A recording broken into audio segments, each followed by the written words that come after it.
Hello everyone and welcome to my channel. Today we are going to talk about an exciting topic, how to become a citizen developer. So let's get started. So here is our agenda for today. We will define what citizen development is. Who are citizen developers? Is it a title? Is it a role? Then we will explain what tools and technologies they use. We will also deep dive on explaining what are the differences between citizen development and traditional app development. And as a project manager, why you should consider learning citizen development. We will also demo a selected tool for LoCode, NoCode, which is Microsoft Power Platform. There are so many components and capabilities that we will explore together, and you will see how you can utilize them in your day-to-day work to make your processes more efficient. And at the end, I will share a roadmap on how you can become a citizen developer utilizing the resources that we will explore together. And at the very end, we will also share considerations that you need to consider when you start your citizen development. So let's go ahead and start with the very first action to define citizen development. So let's start with the first agenda item. What is citizen development? Citizen development is the creation of software solutions. When I mean by software solutions, this can be application, this can be automation, this can be chatbot, dashboards, reports, and so on.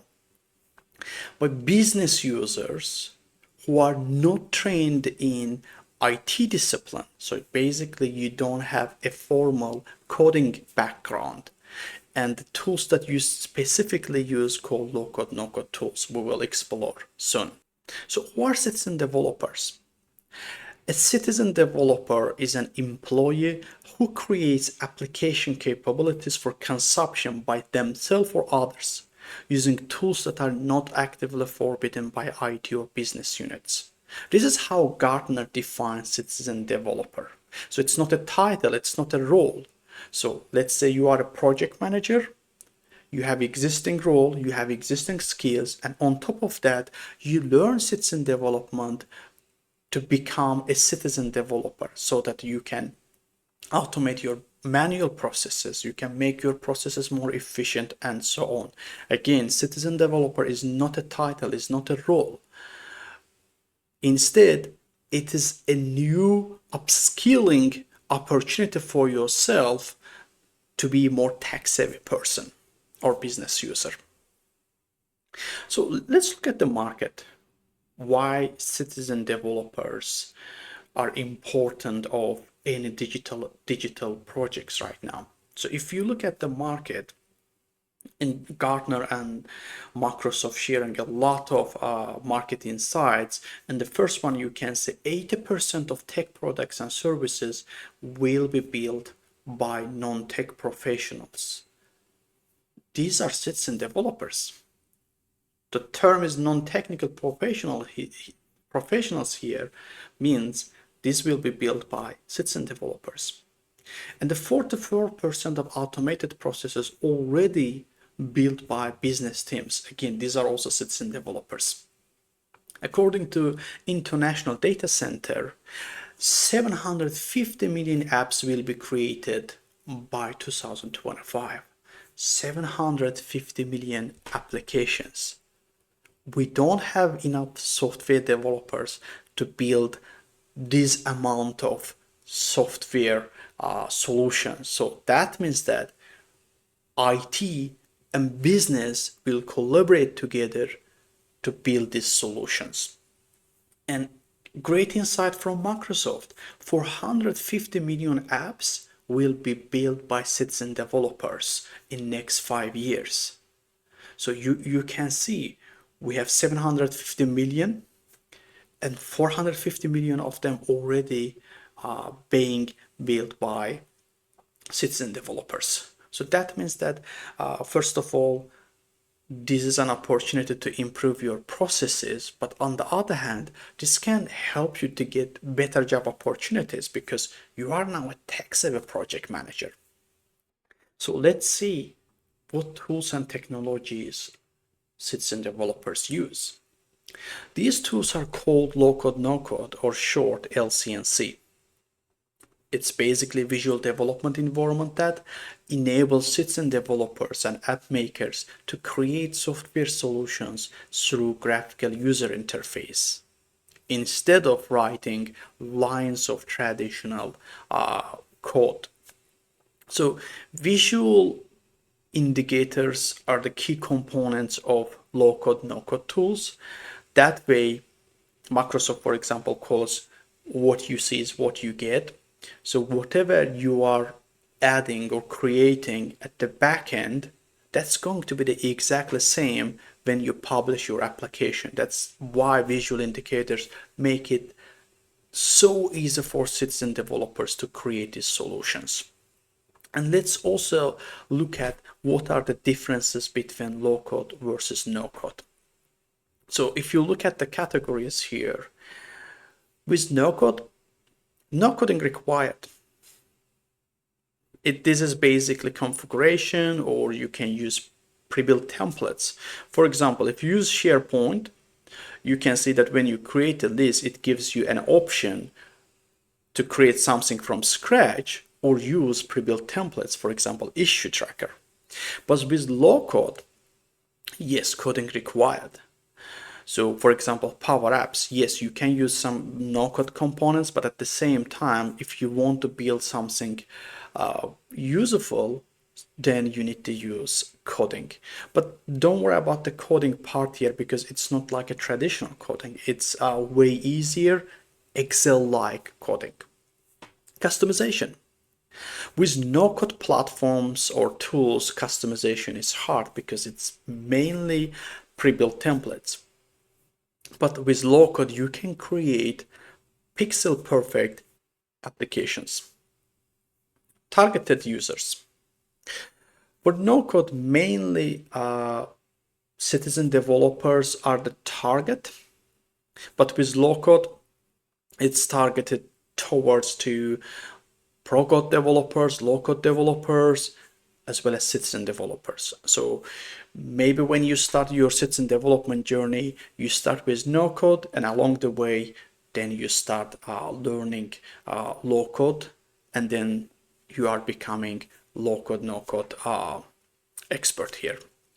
So the main purpose with no code, simple apps and automations. Again, these are very simple, but it can be very handy. But with low code, its main purpose going to be rapid application development, and you can actually build enterprise grade solutions utilizing low code, no code tools. Learning curve. No code, it's very intuitive, it's easy to learn because you don't have to write a single line of code. It's all about configuration, and you can use pre-built templates. So that's why it's easy. But with low code, I would say it's advanced learning. So it requires sometimes over 50, 60 hours of intensive training as well as practice. So I will share some resources to learn low code. What I mean low code, we will choose a tool here, which is Power Platform. Yes, you will start from some Microsoft Learn resources, but when you really learn low code is when you start actually building these solutions.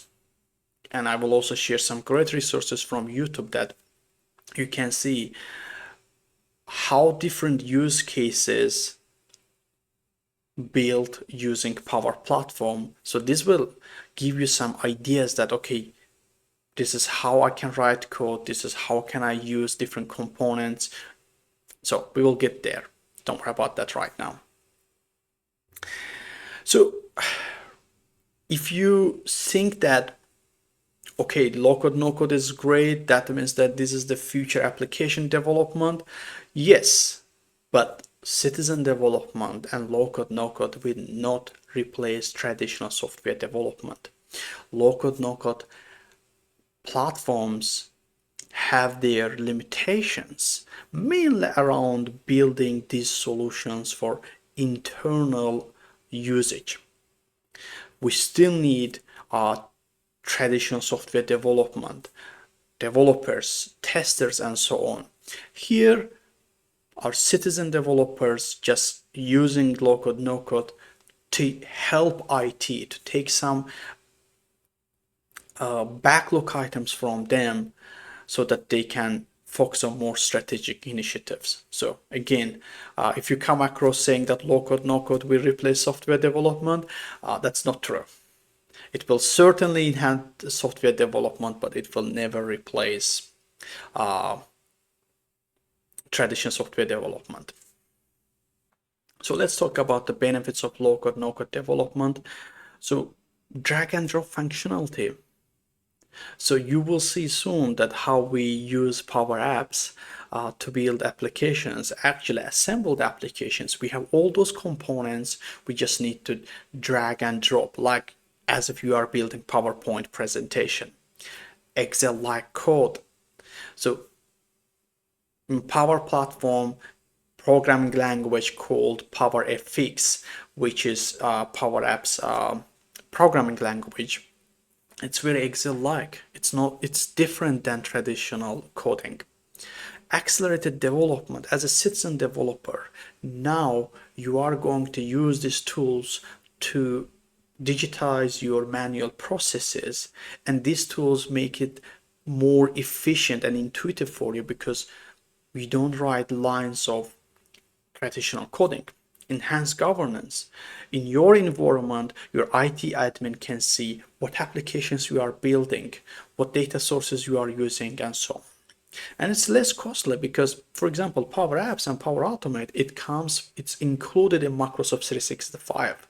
So unless you use premium connectors, we will touch base on that, you don't pay extra because it's part of Microsoft 365. And also, I would like to add this infusion of Gen AI capabilities within low-code, no-code tools. It makes even way easier for citizen developers to get started. But that doesn't mean that we shouldn't learn different capabilities of low-code, no-code. So I would still recommend learn these tools in depth, but we use also Gen AI tools within platform to make build experience easier and faster. Okay, now let's look at the skills that you need to become a citizen developer. So first of all, you need to be a domain expert, whatever you are doing. If you are a project manager, you need to be domain expert in project management. Then whatever low-code, no-code tool you choose, just a solid understanding and hands-on experience on those tools. For example, if you choose Power Platform, that means that I would recommend learn the basics, learn the foundation, but at the same time, learn how to use these tools in your citizen development projects. Problem solving. So look at the problems you have and see opportunities where you can use Power Platform to solve these problems. Critical thinking. Power Platform is a magnificent tool, but you can see where you can use which components in which part of your use case. UI UX design, this is part of any application development, because guess what, if you build application with cumbersome UI, your users will not use it. So keep it simple and make it fluid, make it intuitive, and provide better customer experience with guided experience, such as anytime they perform certain actions using your app, they shouldn't have always visit a user guide. The app should provide guided experience for them. And communication, whatever you build whenever you start building applications, if you work with the customers, make sure that you have a very good communication plan. You demo a lot. You try to get their feedback as soon as possible. So this is very important. And collaboration. So as a citizen developers, sometimes you will see limitations in terms of when it comes your development skills. So that's the time you need to collaborate with your IT department. You need to collaborate with other seasoned citizen developers and your customers to get their insight, to leverage their expertise, and so on. Keep this in mind because these are very, very important skill set for any citizen developer if they really want to not only build these applications, but to make sure that targeted audience use those applications. So this is basically change management. So let's look at the differences between citizen development and traditional development. In two ways, citizen development and traditional app development are different. First of all, who builds these solutions, and second, development methodology. Let's start with the who develops these solutions. In traditional software development, we have professional developers. They develop these solutions. As you can see, if any software solutions, we have developers, we have product owner, we have scrum master, we have testers, we have UI UX designers, and so on. So these people, like cross-functional teams, they have very specific skill set when it comes to building these solutions. Let's say developer write code, tester test the code that developer wrote, or UI UX designer first design the application using like prototyping or mockup so that developers can go ahead and write the code to provide functionality. And as a citizen developer, when you build your solutions, you are actually taking care of different actions that historically performed by different people with different skill set. For example, you will design the solution, you will write the code, you will test your solution, and you will also deploy the solution, and along the way you will also maintain the solution that you build. So this is the very important distinction between citizen development and traditional application development. The second one in development methodology, I will take you to Microsoft Learn page here.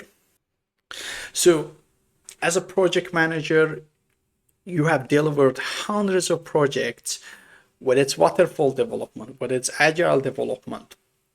So as you can see with waterfall development or traditional software development, we gather the customer requirements.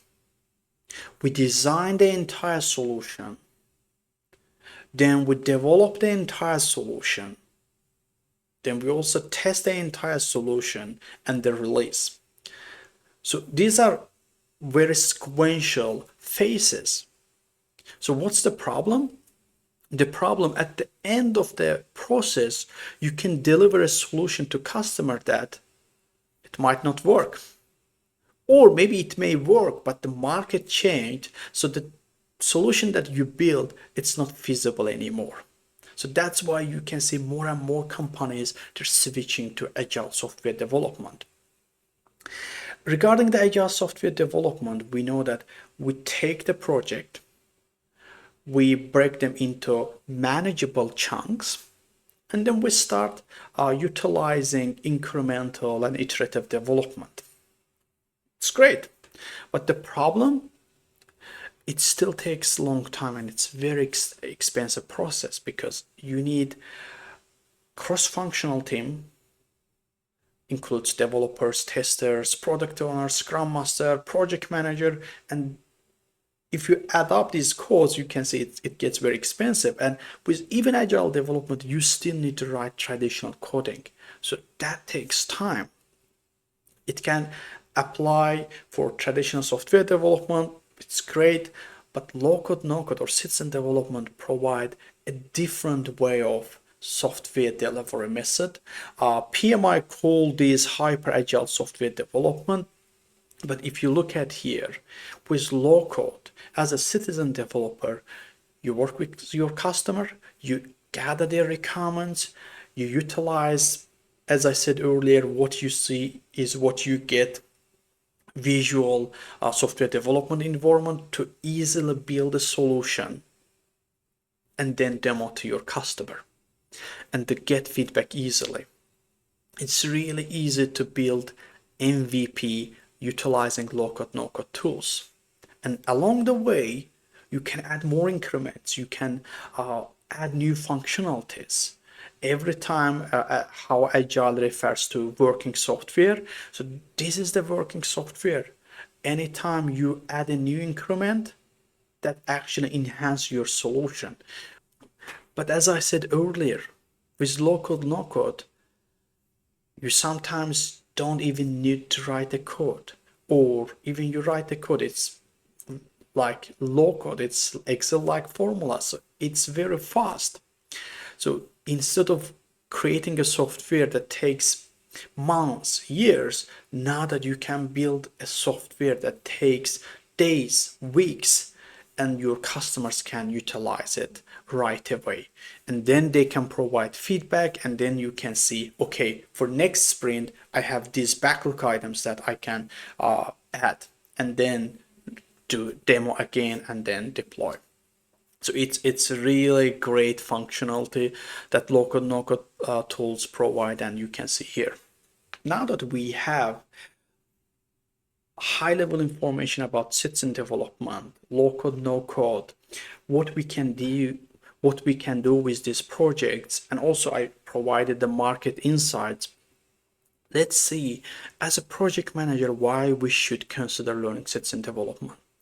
There are three main benefits of learning citizen development for project managers. First of all, build your own solutions. You can see how many manual processes we have.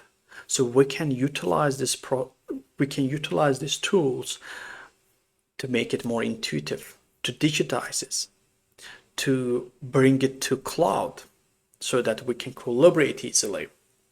So for example, a lot of project managers nowadays, they still use Excel for the project tracking purposes. Yes, sometimes I get an argument saying that we don't need to build a project tracker app because we have great tools out there. For example, MS Project, Monday.com, Asana, and so on. Yes, those are all great tools. But pitfall here is those are expensive.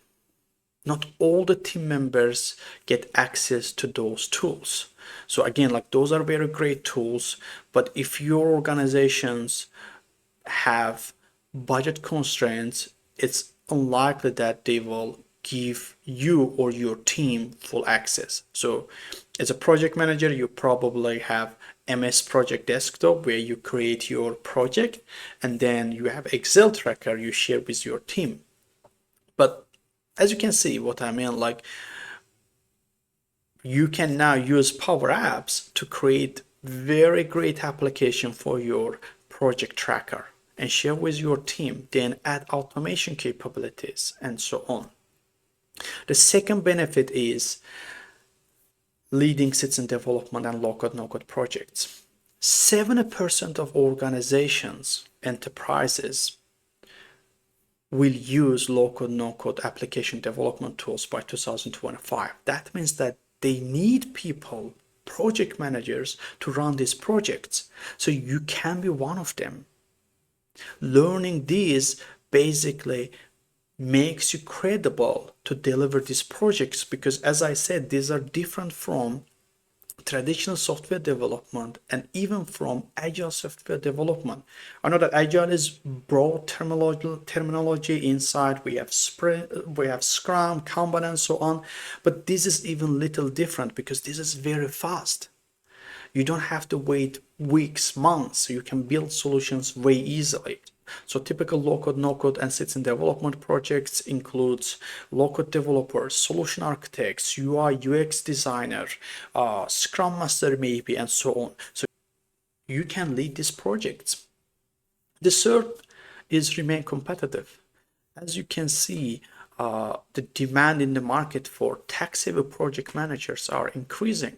Learning Power Platform, you also expose yourself to Microsoft 365, cloud, Azure, database, and so on. So these are all great technical skills that in demand in the market right now. So to summarize, you can learn citizen development to build your own software solutions, to make your processes way easier, and to make your team or increase your team's efficiency, collaboration, and so on.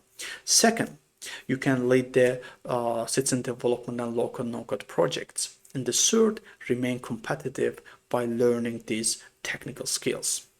As I said before about low-code, no-code development platforms, there are over 470 low-code, no-code tools in the market.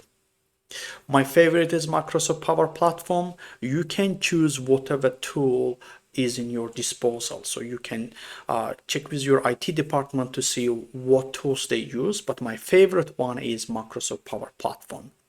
And I will show you why, because it provides low-code, no-code capabilities, plus now Gen AI capabilities. If you heard about Copilot, which is Microsoft Gen AI services, it's in Power Platform.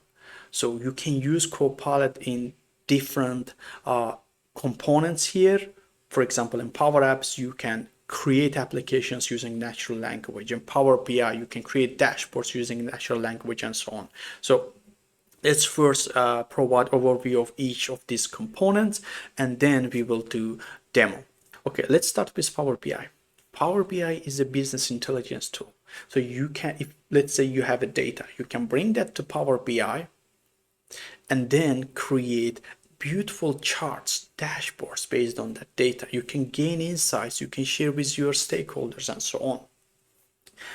I really like Power BI because as a project manager, if you use MS Project for the desktop version, web version, yes, there are pre-built reporting capabilities, but sometimes I really find hard to gain the insights that consumable for my stakeholders. So I use Power BI a lot for that. Power Apps, this is the main tool that I use. It's designed to build low-code, no-code applications, mainly low-code applications, but there are other types of Power Apps that called model-driven applications. You don't need to write code there. All you need just connect with your data, and then you can create applications. Power Automate, it's used for automation. You can create cloud flows. You can create even a rapid process automation using desktop version and so on. So we will see each of these different automation, and I will provide information about each of them in next slide. Power Virtual Agents, it's called now Copilot Studio. You can use to create chatbots. For example, you all work for project management office. You have a lot of frequently asked questions. You have different phases of project management, and you have different templates there. Now that you can use Copilot Studio to build a chatbot that your users can easily ask questions, and then Copilot will provide generative answers for them. Okay, for example, I'm a project manager. I need to start with the project initiation phase. Which templates do we have?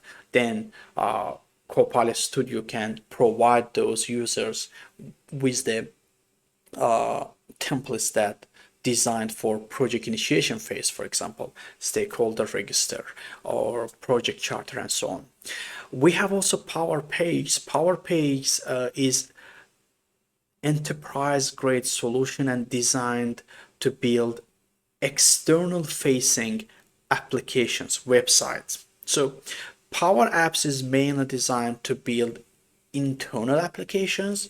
Power Page is different. It's designed for external facing websites. Very secure. It's built on top of Dataverse, which is underlying database. You can see here it's actually core of Power Platform because it provides great capabilities and functionalities. We have also AI Builder here. AI Builder adds intelligence to your applications. So you've been probably exposed to generative AI and AI solutions. AI Builder has been around, I don't know, I've been using the last 2-3 years, and I see a great value. So for example, there are pre-built and custom templates that you can use. For example, if you have a lot of invoices, you can train your AI model in those templates, and then next time you can utilize AI Builder within Power Automate or Power Apps, and it will automate that process for you. And we have data connectors. Data connectors means that now our application or Power Apps or Power Automate can connect over thousands of different applications and services. So it's just all you need, choose these application and services and connect, and I will show you the list. It's a lot of application and services there, but I will show you actually how you can connect and so on. So now I think it's time for us, let's go to the Power Platform and showcase these components in action. Okay, let's start with Power Apps first. To go to Power Apps, simply go to make.powerapps.com, and here is our App Maker Home Studio. So you can see here on the left side we have navigation bar. It provides home. You can utilize Copilot, GenAI services I mentioned here. You can start the applications, building like starting from data or page design or app template. I will show you in a bit, but you can also see the apps that you build. If you click create, this gives you different options. So you can start from blank application. You can start from Dataverse. As I said, Dataverse is underlying database for Power Platform solutions. It's the recommended database to use. I don't necessarily use for old applications I build. I mainly use SharePoint list because applications that I build are usually limited to certain rows. That's why I use mainly SharePoint list. But if you build something enterprise grade, that's the recommended database to use, which is Dataverse. You can start from SharePoint. You can start from even Excel. Keep in mind that your Excel should be in OneDrive when you start building applications. You can start from SQL. You can even create image. Let's say you can have white paper. You can create mockup there, for example, application header, application gallery, and then take the screenshot, and then you can see here just this is the drawing you made. You can take the screenshot and you can add to Power Apps, and based on that, using generative AI capabilities, it will create a screen for you. I think it's a great functionality. If you use Figma, this is a great way. If you for example designed any mockup prototype, this is really great because with Figma you can design your application and then connect with Power Apps, and Power Apps will pull that information, and based on that mockup it will create the application for you. So I think this is great, but I found Figma sometimes you need to also learn Figma in depth, I would say. So I use for a couple of applications, but again, if you want to use it, it's a great tool, but there is a learning curve involved there. And there is a learning resources here that you can get started with Power Apps. And if you click apps, these are all the applications that you build. And from here, if you click Power Platform, you can navigate to different components of Power Platform. But let's go ahead and see the ways that we can utilize to build our application. Simply, we can, again, this depends on your organization whether they activated Copilot for you or not. But for this tutorial, I will share information about how you can create your own admin account and join Power Apps developer plan so that you can actually utilize these capabilities. Only drawback, you can deploy the applications. That developer plan is designed for you to learn, explore the platform, but not deploy the solutions that you build. So I can utilize Copilot and Power Apps and ask in natural language to build an application for me, and Copilot will do it for us. For example, I can say build a project tracker.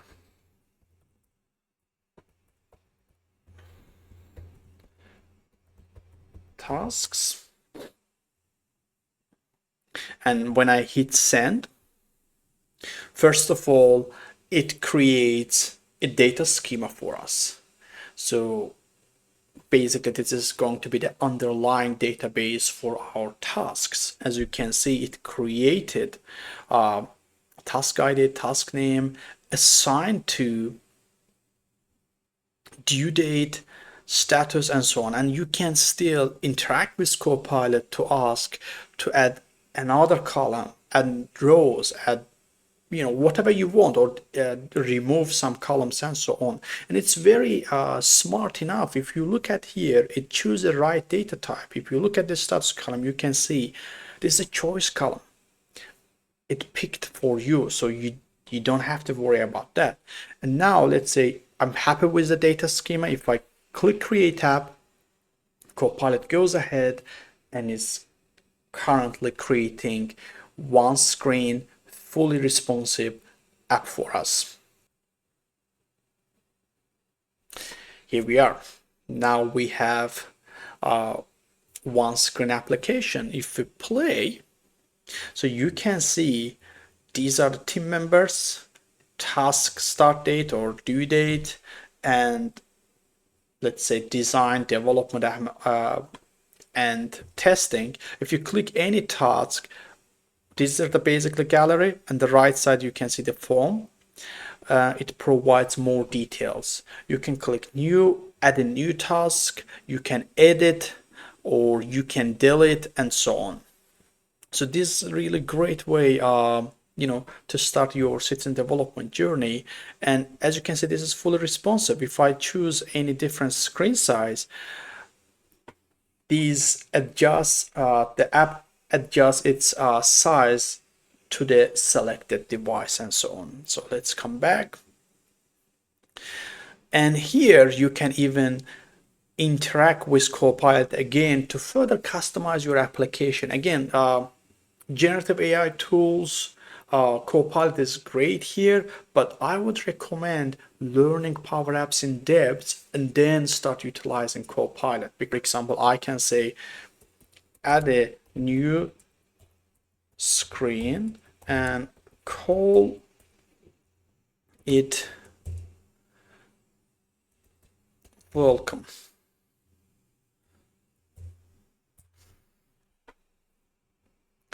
Now Copilot goes ahead, and as you can see, it added a new screen and changed the title to welcome screen. So it's a great way to get started your journey. I think it's great, but there are other ways that you can build applications. For example, if I click blank app, create, you can choose the format, tablet, phone, and name the app. I'll just call test 1, 2, 3. I have so many tests. So create.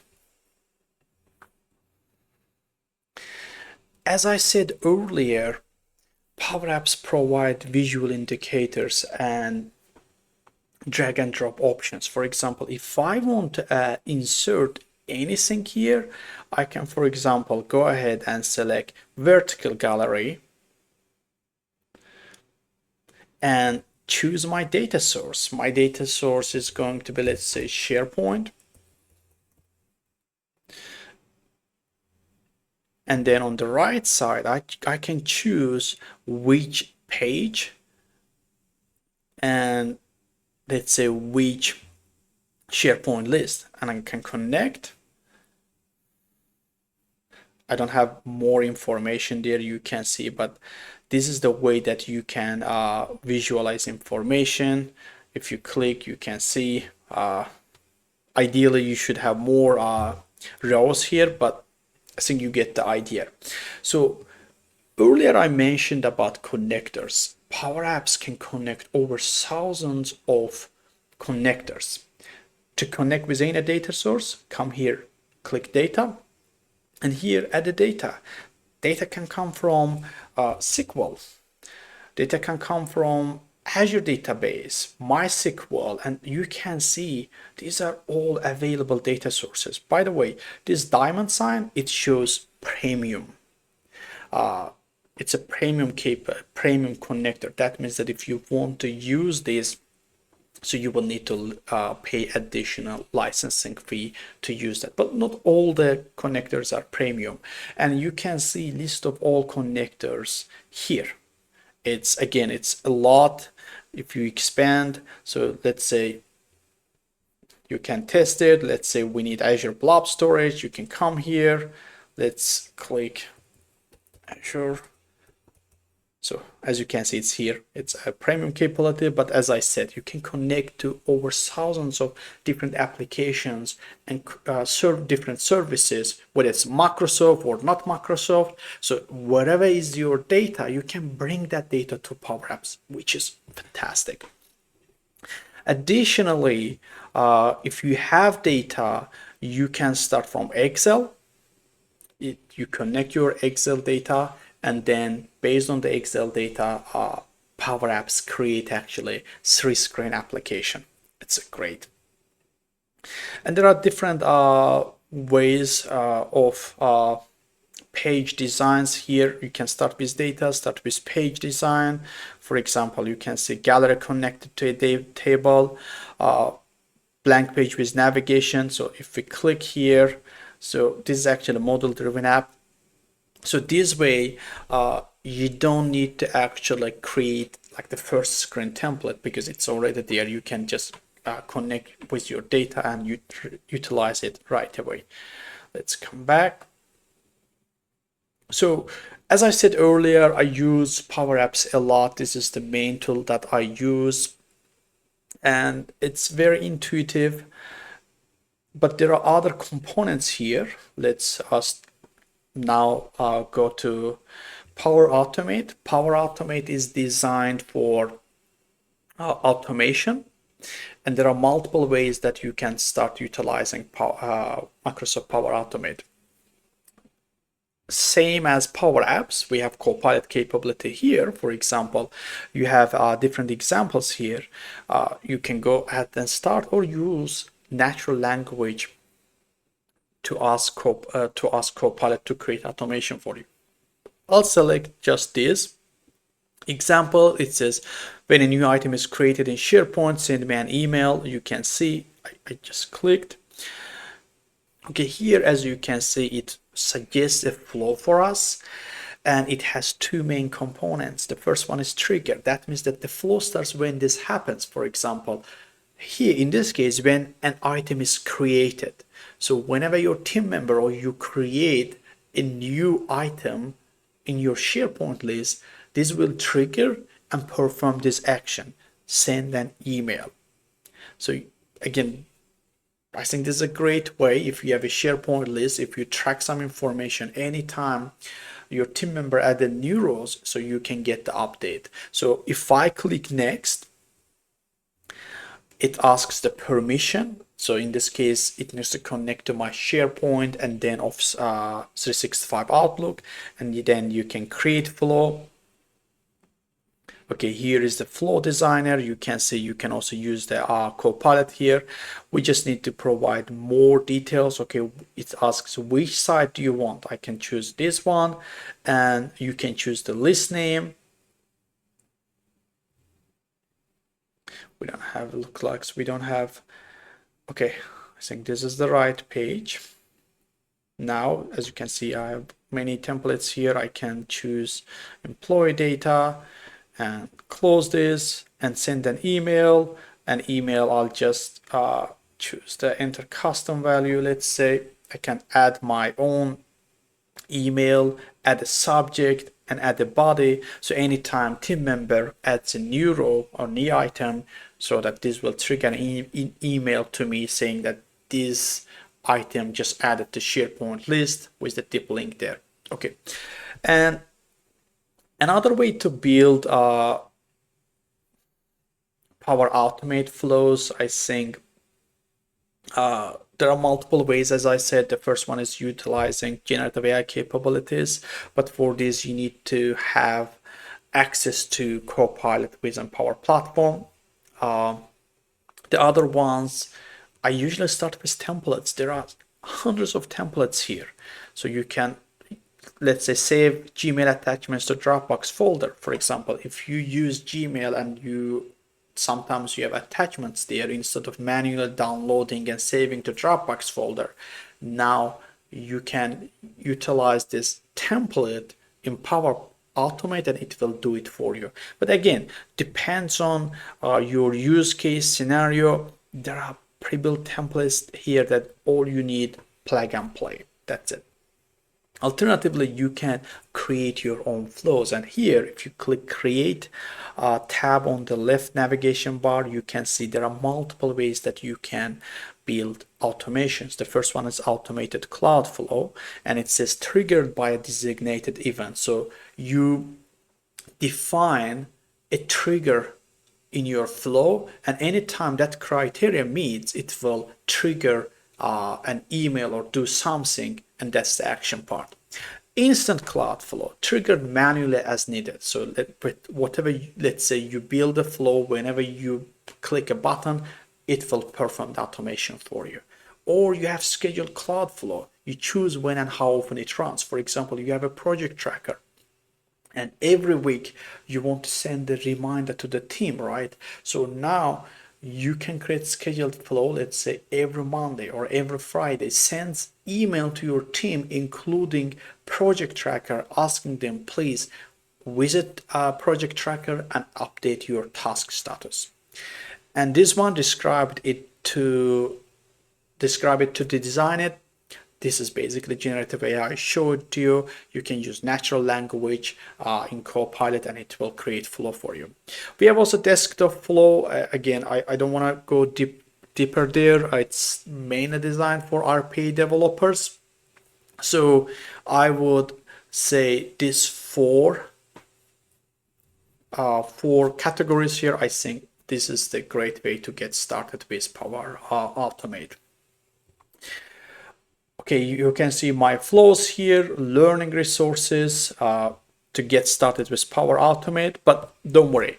Regarding the learning resources, I will share the roadmap with you with the specific trainings that you can go ahead and start. Otherwise, it's too big. It's sometimes it's confusing. Okay, where I can start. But don't worry about that. I will share that information with you. So Power Platform, now that we can go ahead and select Power Page. As I said earlier, Power Page is designed for the building external facing websites. There are multiple ways to build websites here. The same way you can start building websites with Copilot. For example, build a site to track project progress. This is just sample. As you can see, it's a natural language, but you can use your own natural language here. But in this case, I will just click this, click send. And Copilot now working on creating the site details. Okay, this is the recommended name. It created web address for us. You can see here. And if you click next, this time it asks us to create a layout for us. So let's say I'm happy with this. I go ahead and click, and we can add more pages. Let's say I want in my website, users can also see details of about us, frequent asked questions, contact us, or maybe what projects we are running. So if I click done, our layout is ready, the page that we wanted is ready. So Copilot in Power Page taking care of the actions that we needed to perform, like writing coding, write code.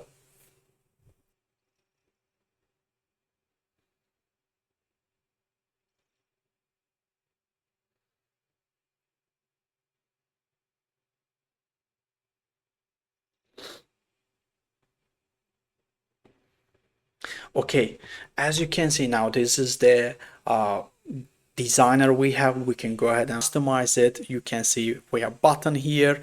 We can use Copilot here. Let's preview this.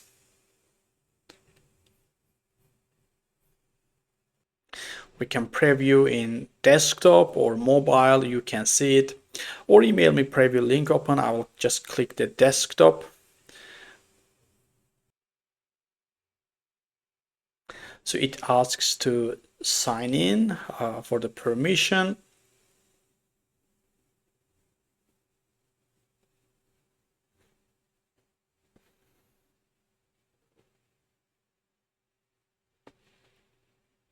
Again, I don't usually work with Power Page because it's external facing. I mainly focus on using Power Platform for internal projects. But if you have a use case, let's say if you have a joint project implementation with external vendors, then that's the time you may consider using Power Page. And as you can see, it built fully functioning website for us. And as I said, we chose the different pages, right? So you can see here, if I click projects, now it provides, okay, these are the projects we have. We don't have much details, but so we can further customize it or contact us. You can see it provides the screen for us, about us. You can see our mission. So the typical website that you would build using hard coding programming language, now you can use Power Page to do the same websites, but with less overheads, spending less, and built by citizen developers. And if we come back here, as you can see, let's go to home. There are different templates here that we can use. For example, program registration, application processing, schedule and manage meetings, program questions, and there are so many great templates that you can use. And learning resources here too. I think Power Page is really great, but it's up to you. If you have like this kind of use cases, yes, leverage it. Otherwise, just stick with Power Apps. So Power Platform, now click here again. I will go this time to Power BI. As I said earlier, Power BI is business intelligence tool. It's designed to analyze your data, to create insights, to create dashboards, and you can get really great insights from that. For example, let's select any example here, open. So let's say you have a data set you can bring to Power BI, and based on that you can create dashboards. And Power BI has three different components. The first one is Power BI Desktop. It's free, you can download it. Mac users, you guys need to have virtual machine to use Power BI Desktop. Power BI service, online services, it's license based, but it's SaaS solution. So whatever browser, whatever computer, Apple, Windows, doesn't matter, you can use it. And Power BI mobile version, you can download Power BI to your mobile phone and utilize it. And as you can see, based on the data, this is example from Power BI, we have this great dashboard. Let's say how equal is the world in 2020 if I choose Europe and Central Asia, and you can see this adjusted to the selected category. You can see it provides like different ways that we can filter our data to get insights, and we have this great chart here showing the progress within last 50 years. So Power BI is a recommended tool. Again, like I use this a lot for visualization. You can do the same. As I said, typically project management softwares, they're really great, but sometimes they don't have enough capabilities for reporting. So that's the time that you can connect to the services that you use to Power BI and then create reports, dashboards utilizing Power BI. So let's come back here again, and we have last one here is Power Virtual Agents. Now it's called Copilot Studio. In the Copilot Studio, you can create chatbots, you can create conversational AI bots. So it's a great way to engage with your stakeholders. So Copilot Studio is designed to create chatbots, and now we have this great capabilities with AI integrations. And if you go to home, you can create new Copilot, you can name it, and now you can connect to generative AI, so it can create generative AI answers for your users. So overall, these are the key components of Power Platform. Oh, by the way, I missed one thing, which is probably one of the most important services in Power Platform, which is Dataverse. It's basically a database and app platform, and it's a recommended database for Power Platform. Again, here is the multiple ways you can use. You can use, for example, you have a Copilot here. You can say create an issue tracker table for me. So we use Dataverse to create tables, like structured tables, and then connect to our Power Apps. So Power Apps then pulls that information to visualize it to our users so that they can interact with the data that we have. So as you can see, it created the database data schema for us. If I create, is the interface that you will get with Dataverse. You can further customize it. For example, you can create forms, views, charts, dashboards. You can add business rules. Again, it provides a lot of great capabilities, including security, including no-code way of creating logics and so on. So if you ever build enterprise solutions, Dataverse is the way to go. So I think this is a great information from Power Platform. I don't want to go more than, I don't want to provide more information, because I think this covered the overview of Power Platform and its components. For the future sessions, we will actually utilize each component for different use cases. For example, we will use Power Apps to build project tracker applications. We will use Power Automate to automate some tasks. For example, anytime team member change the status of the task, it will trigger an email to project manager saying that this task is completed or this task is delayed, and then add the information why it's delayed and so on. So let's come back to our presentation. So now that we have information about Microsoft Power Platform, let's go ahead and provide roadmap information. So overall, this is again based on my personal journey. Other people might have different journey. They might suggest different ways of starting citizen development. That's fine. Just you do you. And here I start with the step one, which is learning citizen development fundamentals.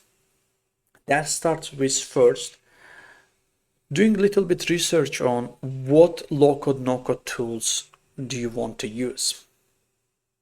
And what I would recommend, consult with your IT department to see what tools they've been using. If they use Microsoft Power Platform, perfect. You can go ahead and start with the PL900 learning path, which provides information about Power Platform fundamentals. And all the steps and the information, I will also provide more information soon. I also want to highlight the importance of understanding the citizen development concept approach.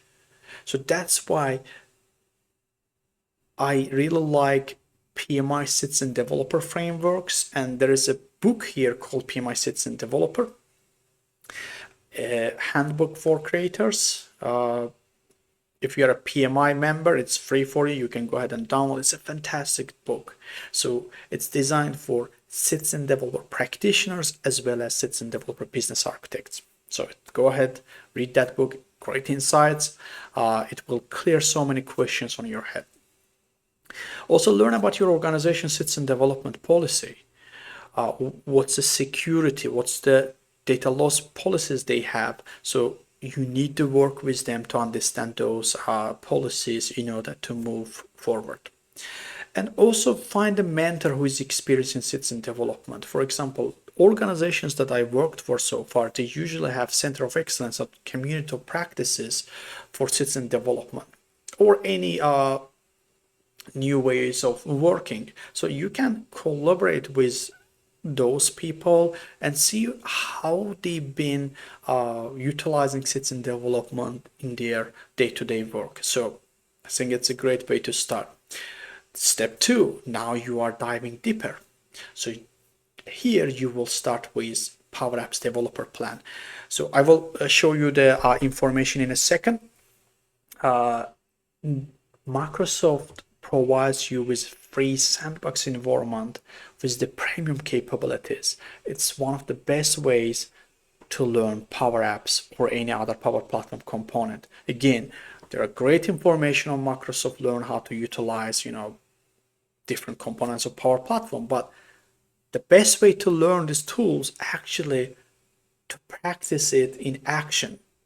Use Power Apps for application building or Power BI for dashboards and so on, along learning those learning resources. Second one is Microsoft Power Platform App Maker certification. So this is heavily designed on utilizing different components and provides hands-on exercises. It's great way to learn again. And apply for Microsoft Power App program. So I graduated that program. I think it's one of the best citizen development programs out there. It's completely free. Go ahead, apply for it. It provides you personalized learning management system for PL200 level, which is not super easy, but at the same time, it gives you great hands-on experience with Power Apps, Power Automate, Power BI, and so on. I will share everything here you see in the video description, like step by step. Here is the link. You can go ahead and utilize it. But I would recommend consider joining Power App program. It's a very great program. Join the PMI Citizen Development community and see how other project managers utilizing citizen development in their day-to-day work, as well as how they run these projects. Also, Power Apps, it has great community. You can join this. You can, anytime you hit certain issues, you can actually go to this community and ask, and you will see how many responses you get. It's a great way also to learn. And also maybe you can contribute to this community from your own experience. Leverage YouTube videos from Microsoft MVPs. There are so many. MVP stands for most valuable professionals from Microsoft. They don't work for Microsoft. They just use these tools and share their knowledge with the community. My favorite one is Shane Young. I will share his details in the video description. He's just so great on explaining Power Apps and other components in a way that easily consumable, easily understand.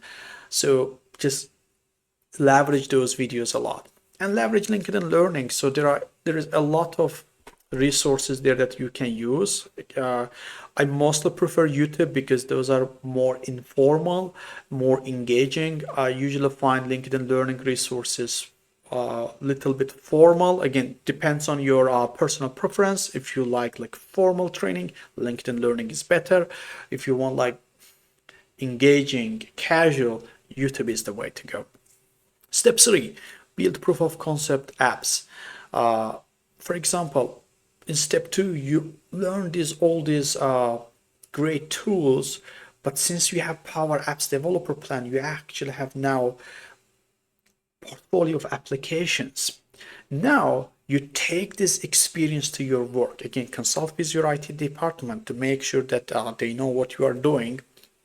But start with your own processes. You have manual processes and see where you can use Power Platform and build something, and then showcase it to your teams, showcase to your manager. See, okay, I had this manual process. It took me 10 hours last 2 years. Every week I had to spend 10 hours, 15 hours. Now I have this Power Apps and Power Automate. It does the work for me. It's automated, so it's great. Then collaborate with your IT or Power Platform Center of Excellence teams to understand the DLP compliance and other security considerations. This is very important because security is the key concept in citizen development. Otherwise, this can be shadow IT. So make sure that anything you build, it adheres the organization's security and compliance policies.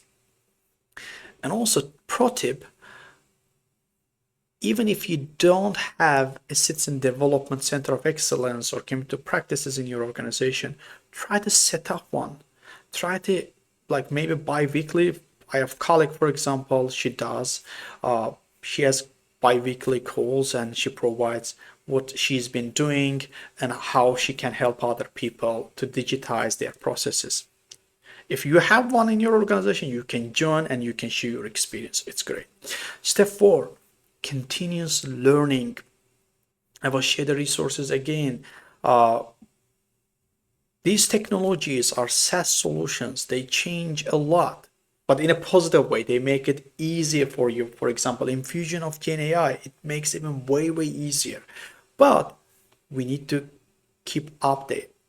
So we need to learn these tools, but also continuously get the updates. Okay, for example, Power Apps, they added modern controls. It gives you slick view of modern website or application views. So learn this. And Microsoft provides a lot of great resources. You can join the virtual application development or dashboard days. You can leverage how experts build and you can follow along. It's great. And also, when you build applications, you will see, okay, what's working, what's not working, and try to improve it. Try to have like issue tracker to document any issues that you are facing and resolve it and have a proper documentation. So in the future, whenever you build applications, so that you can avoid those mistakes. So here you will learn by doing it. So this is the overall roadmap information. I will share this information. But now let's go to the web browser and show these steps one by one. As I said, start your journey with Microsoft Power Platform Fundamentals. Power Platform Fundamentals is a great way to understand business value and core capabilities of Power Platform. So start with this journey. The training is free. If you want to certify them PL900, I think there is a cost, depends on where you live. I think in US maybe around $100, $120. But here you can see describe business value of Microsoft Power Platform. So you can see these learning objectives and learning resources. For example, explore Microsoft Power Platform. Here it provides key components, information about key components of Microsoft Power Platform and high-level information. So this is the PL900 and it's in step 1.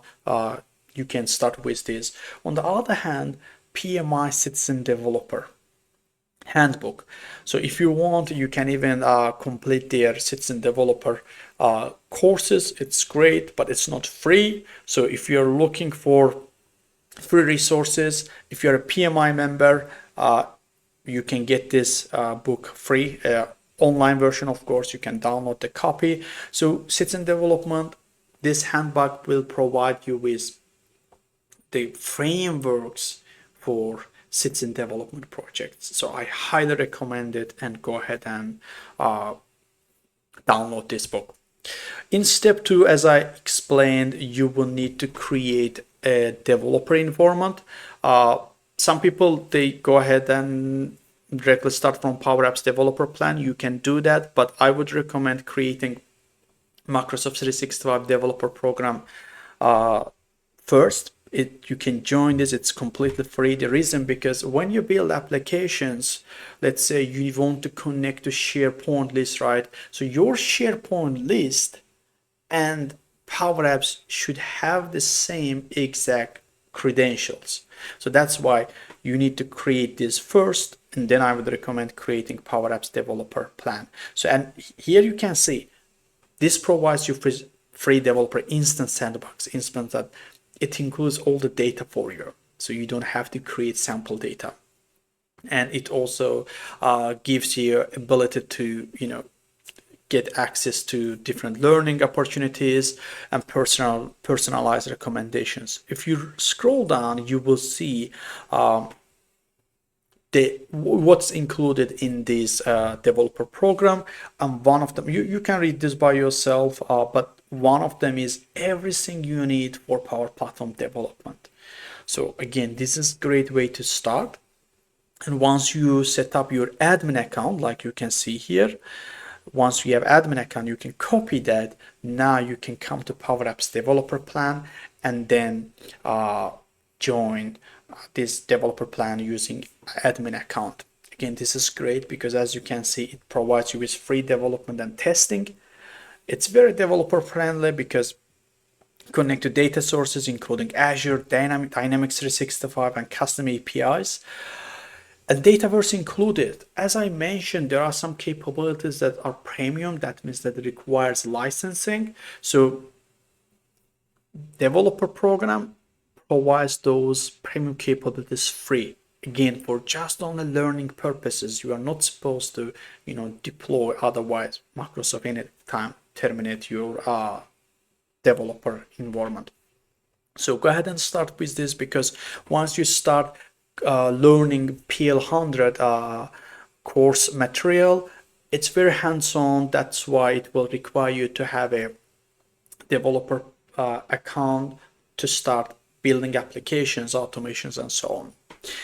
So as I said, Power Up program, so PL900, PL100, you can complete it by yourself.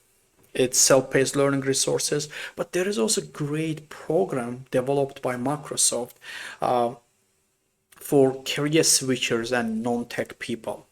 Power Up program. I personally graduated this program. I can't say enough about this program. Go ahead and apply for it, and it provides, as you can see, 70% of new applications developed by enterprise will use LoCode, NoCode technologies. And I would say Power Platform is probably one of the best low-code, no-code tools in the market. It's a Microsoft tool. So any organizations, they use Power Platform, they have access to at least Power Apps and Power Automate because it's included in Microsoft 365. And you can see here program benefits. It provides you with the guided curriculum. You can go ahead and complete the courses. It also provides you with community resources. You have different sessions conducted by Microsoft MVPs and experts. Like these are online live events. You can join, you can learn, you can, bring up your issues. And yeah, I think it's really great because I really like self-paced, but at the same time, I really like live sessions too, because that gives you ability to ask questions and get the responses in real time. And the other one, if you successfully complete all the learning resources and build application based on the criteria they set, now you complete the program, you get the badge, but you also get free voucher for certification. You can apply this voucher to whether PL900, PL100, PL200. So it's up to you. I would use for whether for PL100 app maker or PL200 functional consultant. And receive recognition. Again, you will get community recognized badge, and badge and be part of community. And because there are so many people in this program, you can team up with them, you can, network with them, see how they are doing and so on. And you can also obviously look for success stories, how people join this program, what benefit they see. So go ahead, apply, learn, and get started.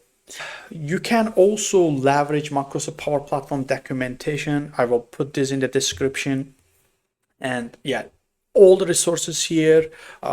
It's a lot of resources, but I would start with the Microsoft Learn first to learn like in a self-paced fashion, and then along the way when you build applications you will use this documentation a lot. Let's say if I click here, you can see create and design. Let's say create an apps. Let's say choose an app type. I want Canvas app, right? So you can see all this documentation here. If you click, you can expand. Let's say information about keyboard shortcuts. It's right here. So leverage this resource as well.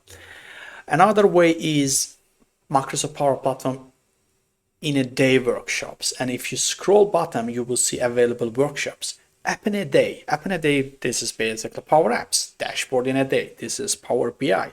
Automation in a day, this is Power Automate. Power Page, this is again Power Page for external websites, and Copilot Studio. So this is like hands-on and you can follow along. Yes, it's a great way to learn. And the other one is Microsoft Power Platform Learning Resources. So if you scroll bottom, it categorizes the information based on your Power Platform journey. If you are a beginner, here is the resources that you can utilize.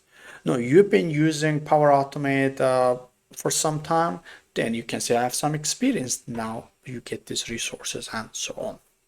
So again, these resources will get you started with Microsoft Power Platform and overall your citizen development journey.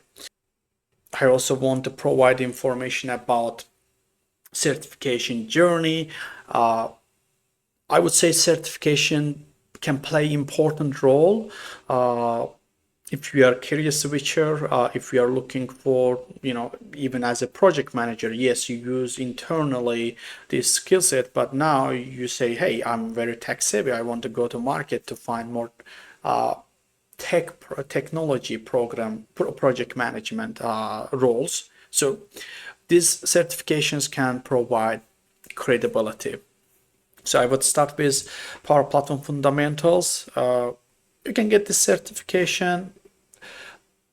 I would say this is good for you, but it doesn't really provide a lot of value for your resume, because this just provides high-level information about Power Platform. Power Platform App Maker, yes, this certification is so great because App Maker is hands-on and helps you to build applications. So if you consider getting your certification, I would recommend get the certification first. Power Platform Functional Consultant, that's also great. It provides using different components for different use cases. You can get this. The other one, Power BI Data Analyst. This is for Power BI. I would say it's very intensive. It's not super easy, but if you complete the courses and get more hands-on, you can get this certification. Power Platform Developer, you can get this certification, but I would say as a citizen developer, I don't see that much need for that. Maybe you can complete the courses, but getting certification, I wouldn't say necessarily you need it, because this is more for low-code developers. And Power Automate RPA Developer, this is PL 500 certification. Again, as a citizen developer, I don't see a need to get the certification unless you are maybe running a RPA projects with Power Automate. And Power Platform Solution Architect, I kind of like the certification. There is a requirement you need to be certified in PL 200, because solution architecture provides you like key concepts around how you can design, how you can architecture, how you can use different components of Power Platform for different parts of the use case and so on. So I would highly recommend actually Power Platform Solution Architect. So if you ask me which certification Rafsan I should get, I would recommend Power Platform App Maker, Power Platform Functional Consultant, and Power Platform Solution Architect. These three certifications are really great. So now you have information about like Power Platform, citizen development, I mean, overall our agenda. I would like to close this session with considerations, governance and compliance. Collaborate with your IT to learn what governance structure they have and how you can adhere those governance and compliance. That's very important. Otherwise, it can get you in trouble. I don't want to discourage you, but I'm saying even though it's low-code, no-code, it's still application development. So learn the best way to build secure applications. Continuous learning and improvement, it's very, very important because these platforms are SaaS solutions. They constantly enhance, improve their capabilities. So you might consider learning and improving yourself constantly because they make sense. They make your life easier. Start small and scale gradually. Don't start building complex applications. Those can be very overwhelming. Start simple. Start with your own processes, with your manual, let's say, repetitive tasks, and utilize Power Platform. And then along the way, the more apps you build, the more experience you will get and you can scale. Maybe you can help other teams. But remember, your day-to-day job is not building applications. As a project manager, your day-to-day job is a project manager. Citizen developer is an additional skill set on top of your day-to-day role to make the processes efficient. So still focus on your day-to-day job, but also utilize citizen development. Quality and testing. So anytime you build applications, make sure you have more demos with use case owners, more demos with stakeholders, and make sure that anything you build, it meets the certain criteria. And Power Apps, they have created best practices, leveraged it. And test, you can do manual testing. And by the way, testing is really easy with low-code, no-code tools. Even with Power Apps, when you build something, if something wrong, the red notification pops up there so that you see that, okay, something is wrong. And if you hover over, let's say, your code, it shows that, okay, this is the wrong, and let's say Power Apps expect string value here, but you put number and so on. And documentation. The ways that I document, I usually have documentation for the applications automations that I build, but also along the code that I write, I create comments there so that other citizen developers or low-code developers can see the purpose of code. So that's very important to make your code easy to understand. So these are the considerations that I would recommend. Please subscribe my channel for more tips and tricks around citizen development and Power Platform. Again, these sessions I just so need to explain citizen development. I get a lot of questions around, as a project manager, why I should learn citizen development. I think I provided that information. There is a market, there is a need for tech solutions. And on the other hand, it can be very profitable for your career as well. So our next sessions will be around hands-on. We will have project management use cases, and we will leverage Power Platform to digitize our manual processes. So stay tuned. Thanks for watching, and I'll see you in the next one.